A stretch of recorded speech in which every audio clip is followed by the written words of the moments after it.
नमस्कार, मैं दीपक शर्मा और मेरे इस YouTube मंच पर आपका स्वागत है। दोस्तों, राजनीति में जब कभी दांवपेच शुरू होते हैं तो घटनाक्रम फिर तेजी से बदलता है और मौजूदा समय में पर्दे के पीछे देश के दो बड़े सियासी खिलाड़ियों के बीच में दांवपेच शुरू हो चुके हैं, जिसका बड़ा गहरा असर 2024 के फाइनल मुकाबले पर पड़ने जा रहा है। और ये जो सस्पेंस है, इसी सस्पेंस से आज मैं पर्दा उठाने जा रहा हूं। और शुरुआत मैं करूंगा दिल्ली से ही, और दिल्ली में मैं सीधे आपको आज ले चलता हूं उस सभा की तरफ जहां पूरे देश भर की नज़र थी। जी हाँ, आज सुबह विज्ञान भवन में प्रधानमंत्री जी ने एक मीटिंग बुलाई थी और इस मीटिंग में देश के चीफ जस्टिस एन.वी. रमन्ना साहब आए थे, हाई कोर्ट के तमाम जजेस थे और देश भर के मुख्यमंत्रियों को बुलाया गया था। अब आप तस्वीरें देखिए, इसमें आपको ममता बनर्जी दिखेंगी, योगी आदित्यनाथ दिखेंगे, नवीन पटनायक दिखेंगे, भगवत मान दिखेंगे, भूपेश बघेल कांग्रेस के छत्तीसगढ़ के मुख्यमंत्री वो दिखेंगे, अरविंद केजरीवाल दिखेंगे, तमाम मुख्यमंत्री आपको दिखेंगे। लेकिन बीजेपी के सहयोगी दल जनता दल यूनाइटेड के मुख्यमंत्री नीतीश कुमार इस तस्वीर में, इस हॉल में, इस सभा में, इस मीटिंग में आपको नहीं दिखेंगे।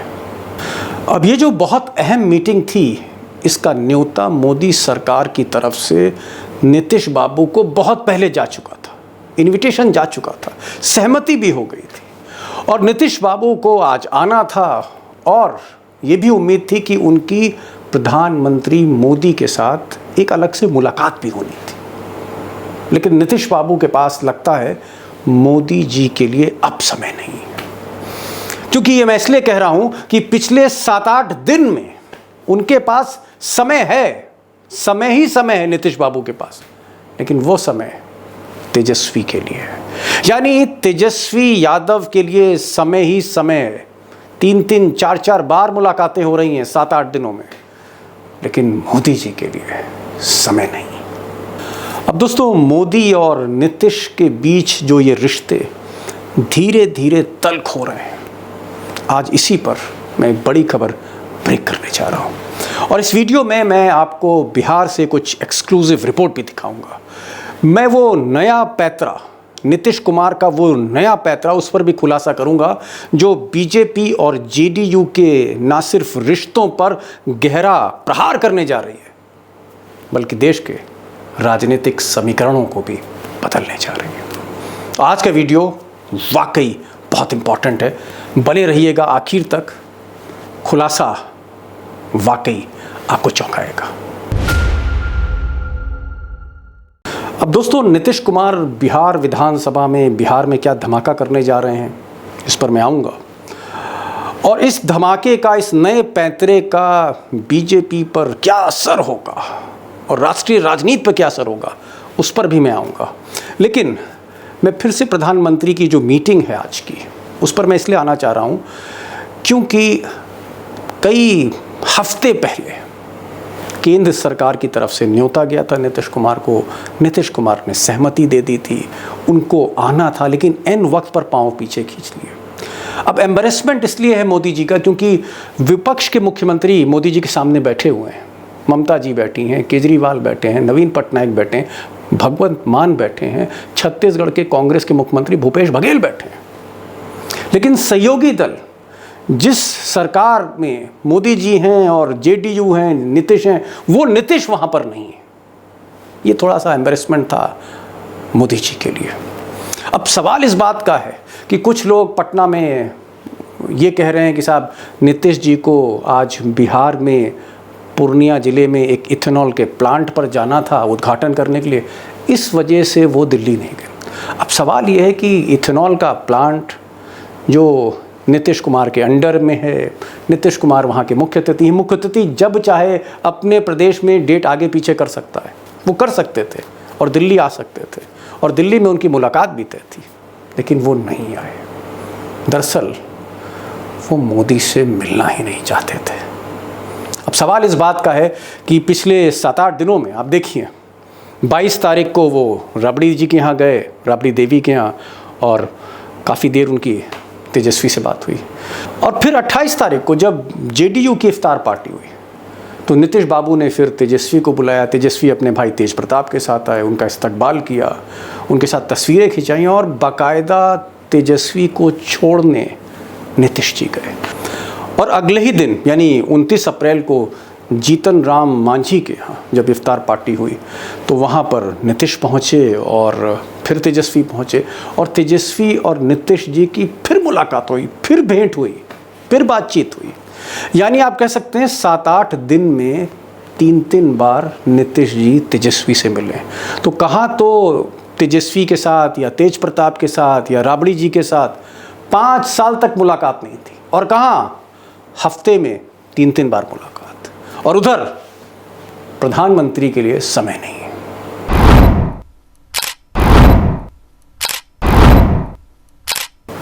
अब यहाँ एक चीज़ मैं और जोड़ना चाहता हूँ।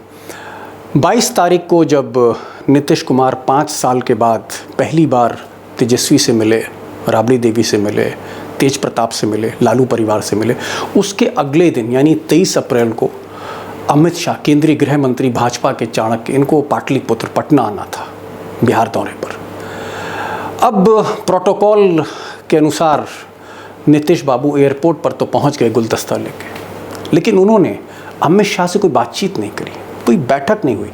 अमूमन ऐसा देखा जाता है कि अगर कोई गृह मंत्री या प्रधानमंत्री एयरपोर्ट पे आता है तो 10-15 मिनट चीफ मिनिस्टर के साथ बैठक होती है, लेकिन नीतीश कुमार अमित शाह से बातचीत करने के लिए इंटरेस्टेड नहीं थे।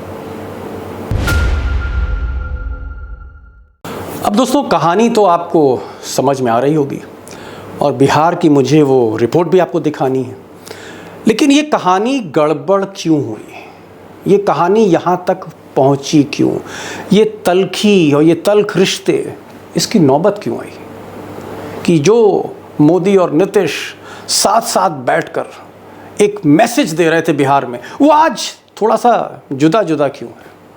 इसके कारण हैं और कई कारण हैं। नंबर 1, अगर आप देखें कि पिछले 20-25 दिन से जिस तरह से देश भर में हर राज्य में ये जो लगातार हिंदू मुस्लिम दंगे, रमज़ान के महीने में, नवरात्रियों के दिनों में, शोभा यात्राओं पे पथराव, फिर मस्जिदों की मीनारों को हिलाना, ये सारी चीज़ें जो हुई, कहीं ना कहीं नीतीश को इन घटनाओं ने हिलाया है। और जो उनकी पिछले 3-4 दशकों की जो राजनीति सियासत है, उनको लगा कि नहीं, अब और ज़्यादा बीजेपी के साथ नहीं। वो जो उनके सेकुलर क्रेडेंशियल्स हैं, जैसे उसके दामन पर दाग लग रहे हो। तो ये एक बेचैनी है जो नीतीश के लोग बताते हैं, जो उनके करीब हैं या जो पत्रकार करीब हैं, एक छटपटाहट है महीने भर से। दूसरा सबसे कारण ये कि नीतीश जी को ये पता है, उनके जो भाजपा के सहयोगी मंत्री हैं, कि यूनिफॉर्म सिविल कोड लाने की तैयारी है। उत्तराखंड में आपने मालूम है यूनिफॉर्म सिविल कोड की तैयारी हो गई है, योगी जी ने उत्तर प्रदेश में कर दिया, और यही प्रेशर जो है बार बार अमित शाह और अमित शाह के सहयोगी नीतीश को दे रहे हैं, यूनिफॉर्म सिविल कोड जो वो चाहते नहीं हैं। एक और चीज़,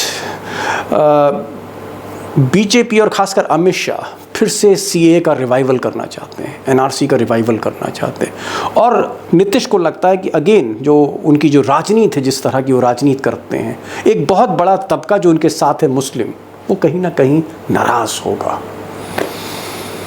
इसके अलावा जनसंख्या नियंत्रण कानून, इस पर खुलेआम विरोध किया है, खुलेआम विरोध किया है, और उस कानून को भी लाना चाहती है आरएसएस, बीजेपी, बिहार के नेता, जिसमें सबसे प्रमुख हैं deputy chief minister Tarkishore Prasad और अमित शाह के डिप्टी नित्यानंद राय। अब नीतीश की इसी छटपटाहट के बीच में, जहां पर डिप्टी चीफ मिनिस्टर उनके साथ अच्छी तरह से पेश नहीं आ रहे, बीजेपी के जो डिप्टी चीफ मिनिस्टर हैं, ये साहब तारकिशोर प्रसाद, इनका लहजा अच्छा नहीं है नीतीश के साथ, और लहजा इन साहब का भी अच्छा नहीं है। ये स्पीकर हैं विधानसभा के बीजेपी के, और पहली बार जो स्पीकर है नीतीश कुमार के मुख्यमंत्री काल में वो बीजेपी का है।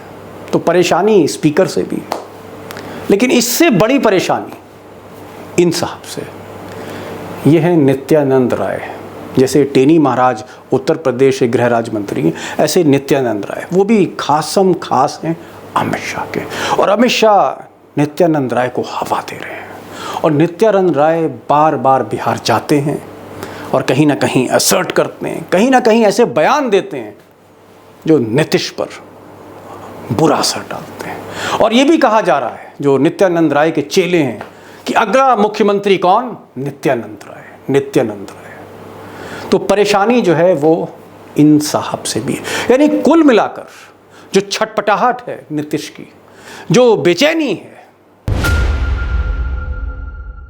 अब दोस्तों, मैंने आपसे वादा किया था कि बिहार से जो ब्रेकिंग न्यूज़ है, जो बड़ी खबर, जो नीतीश कुमार का जो आप कह सकते हैं नया पैतरा है, जो वाकई बेचैन करने जा रहा है अमित शाह को और नरेंद्र मोदी को, उस पर मैं आपसे बात करूंगा। और मेरे सहयोगी हैं अभिषेक कुमार जी, कई सालों से ये सक्रिय हैं बिहार में। उससे पहले आज तक में थे, लल्लन टॉप में थे, और आपने इनको अक्सर देखा होगा यूट्यूब पे। बड़ी बारीक निगाह रखते हैं, और ये एक बड़ी खबर आपको दे रहे हैं। अभिषेक भाई, ये सुनने में आ रहा है कि कोई नया पैतरा, कोई नई चाल जो मोदी और अमित शाह की नींद उड़ा देगी, ऐसी चाल नीतीश कुमार चलने जा रहे हैं विधानसभा में। क्या खबर है आपके पास? दीपक जी, देखिए, एक चाल जिसकी चर्चा हो रही है, नई चाल इसमें कुछ नहीं है। काफी पहले से नीतीश कुमार इस बात को कह रहे हैं कि देश में जातिगत जनगणना हुए तकरीबन 90 साल से ज्यादा हो गए, और अब जातिगत जनगणना होनी चाहिए। लेकिन सब जानते हैं कि जातिगत जनगणना या कोई भी जनगणना, जातिगत हो या जातिगत नहीं हो, उसे कराने का संवैधानिक अधिकार केंद्र सरकार को है। नीतीश कुमार ने साफ साफ कहा कि यदि केंद्र सरकार नहीं कराएगी तो राज्य सरकार अपने स्तर पर बिहार में जातिगत जनगणना कराएगी। इसको लेकर के एनडीए के अंदर काफी बवाल मचा हुआ है, क्योंकि लोगों को लगता है, खास करके भारतीय जनता पार्टी ने बहुत मुश्किल से, आपने देखा होगा कि पूरे देश में तिनका तिनका जोड़ करके अलग अलग जातियों के कॉन्ट्राडिक्शंस को वाइप आउट करके एक हिंदुत्व का अम्ब्रेला खड़ा किया। 80% जोड़ने की कोशिश में बमुश्किल ये 37, 38, 40 या 42% तक पहुंच पाते हैं। अब यदि जातिगत जनगणना होती है तो कास्ट कॉन्ट्राडिक्शन से एक बार फिर से हरे हो जाएंगे, और इसका नुकसान बीजेपी या आरएसएस के पूरे हिंदुत्व प्लान को सिर्फ बिहार में नहीं, राष्ट्रीय स्तर पर झेलना पड़ सकता है। और नीतीश कुमार की इस जातिगत जनगणना के मुंह बंद करने के सिवा बीजेपी के पास कोई चारा नहीं है।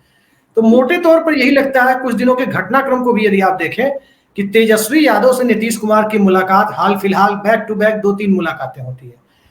इफ्तार पार्टियों के बहाने भी हो रही है, और उसके पहले यदि आपको याद हो तो जातिगत जनगणना के मुद्दे पर जब एक ऑल पार्टी डेलीगेशन लेकर नीतीश कुमार दिल्ली आए थे, प्रधानमंत्री से मुलाकात की थी, तो उसमें बीजेपी ने भी अपना एक टोकन रिप्रेजेंटेशन बसपा से। तो अभिषेक, हम क्या ये माने कि जो बैकवर्ड्स हैं, एक बैकवर्ड पॉलिटिक्स जो है वहां पर एक मंच बन रहा है?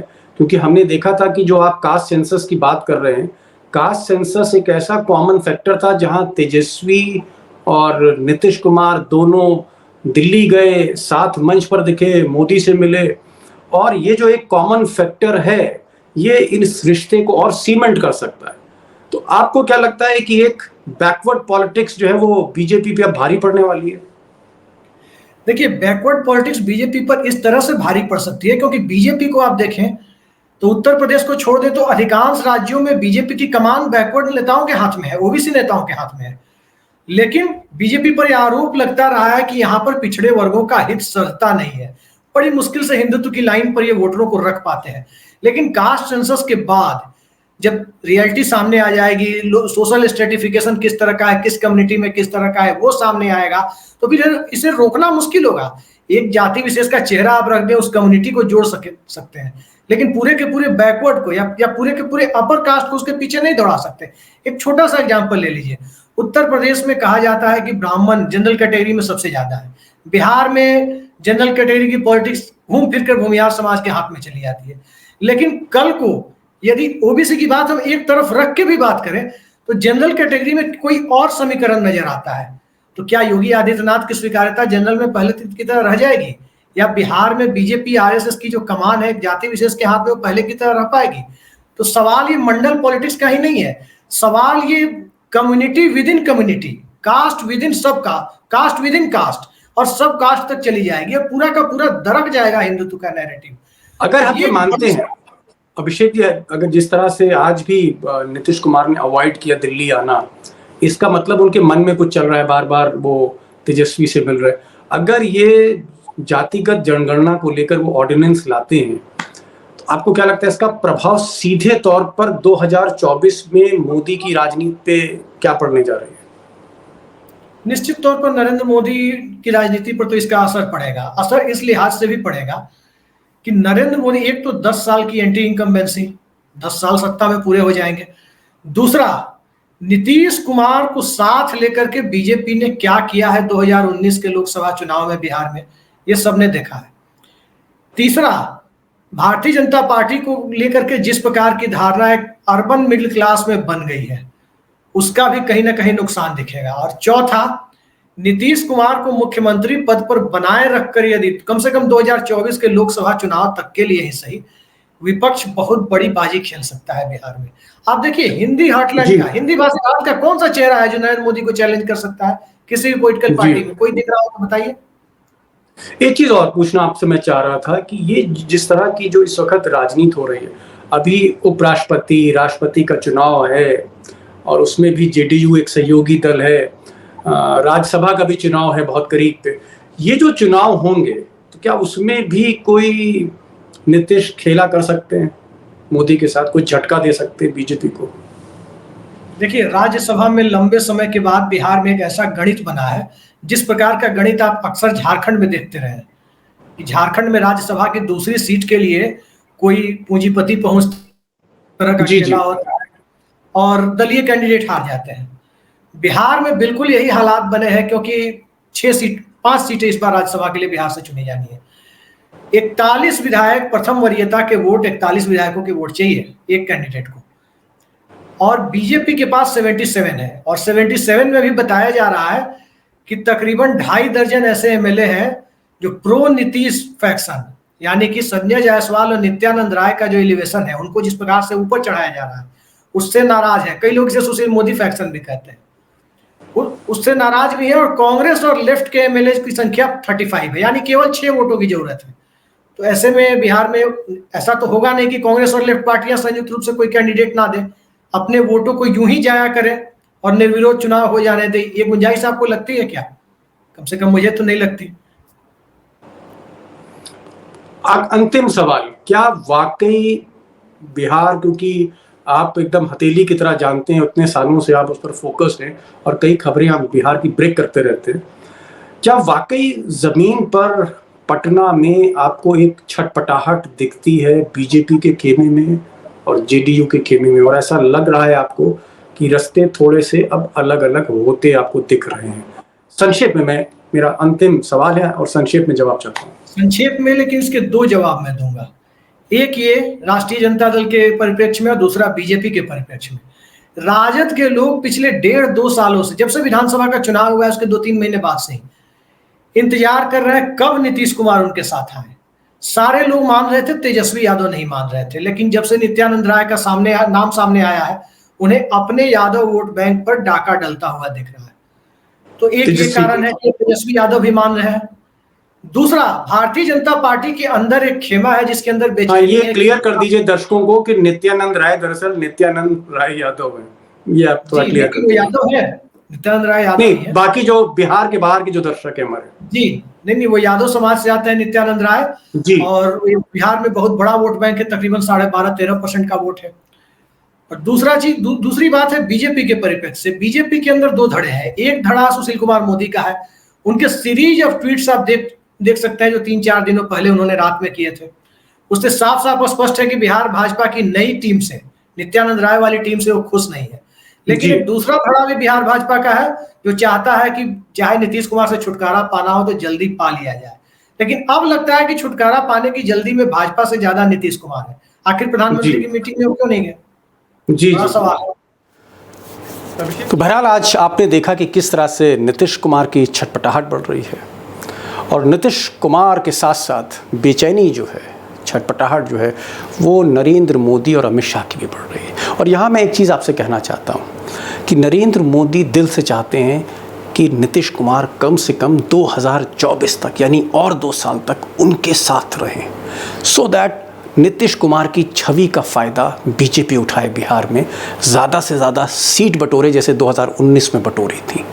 इस तरह का एक सोच है नरेंद्र मोदी की। लेकिन उधर नीतीश जी का ये मानना है कि 2024 के बाद जेडीयू का उनका कोई भविष्य नहीं है नरेंद्र मोदी के साथ, क्योंकि अगर नरेंद्र मोदी जीतते हैं, प्रचंड बहुमत लेके आते हैं, तो हिंदुस्तान में फिर इतने बड़े परिवर्तन होंगे जहां नीतीश कुमार उस तरह की सियासत को बर्दाश्त नहीं कर पाएंगे, जो नीतीश कुमार का एक अपना राजनीतिक चरित्र रहा है, सोच रही है, उनकी जो विचारधारा रही है समाजवादी वाली। तो ये एक कश्मकश है। एक चीज़ मैं और ऐड करना चाह रहा हूँ। प्रशांत किशोर ने एक जगह कहा था कि उन्होंने कई नेताओं के साथ काम किया है, नरेंद्र मोदी के साथ काम किया है, ममता के साथ काम किया है, नीतीश के साथ काम किया है, केजरीवाल के साथ काम किया है, कांग्रेस के साथ उनके इंटरेक्शन है। लेकिन प्रशांत किशोर ये स्वीकार करते हैं कि जो माइंड, जो पॉलिटिकल माइंड, जो सियासी जहन, सोच नीतीश की है, वो इस वक्त मौजूदा वक्त में देश की किसी नेता की नहीं। और यही सोच, यही उनका माइंड, यही जो एक पॉलिटिकल माइंडसेट है, जो सोच है, जो उनका आप कह सकते हैं कि जो एक एक्सपीरियंस है नीतीश कुमार का, मुझे लगता है कि देश अब उसको देखना चाहता है। बहरहाल आज इतना ही। और अंत में जो मैं 2-3 आपसे रिक्वेस्ट करता हूं कि बेल आइकॉन जो है उसको प्लीज़ आप क्लिक करें, इस वीडियो को शेयर करें। जल्दी ये वीडियो आपको टेलीविज़न में, गोदी मीडिया में, मेन स्ट्रीम मीडिया में देखने को नहीं मिलेंगे, तो उसको व्हाट्सएप पे, फेसबुक पे जितना भी आप शेयर कर सकते हैं, क्योंकि ये मैसेज जाना चाहिए, जो घटनाक्रम है वो जाए कि क्या राजनीति में बदलाव हो रहा है पर्दे के पीछे, ये मैसेज जाना चाहिए। यहाँ पर ये ज़रूरी है। और अगर आपने सब्सक्राइब नहीं किया तो कम से कम सब्सक्राइब करिए, दोस्तों से बताइए। आज बस इतना ही। नमस्कार।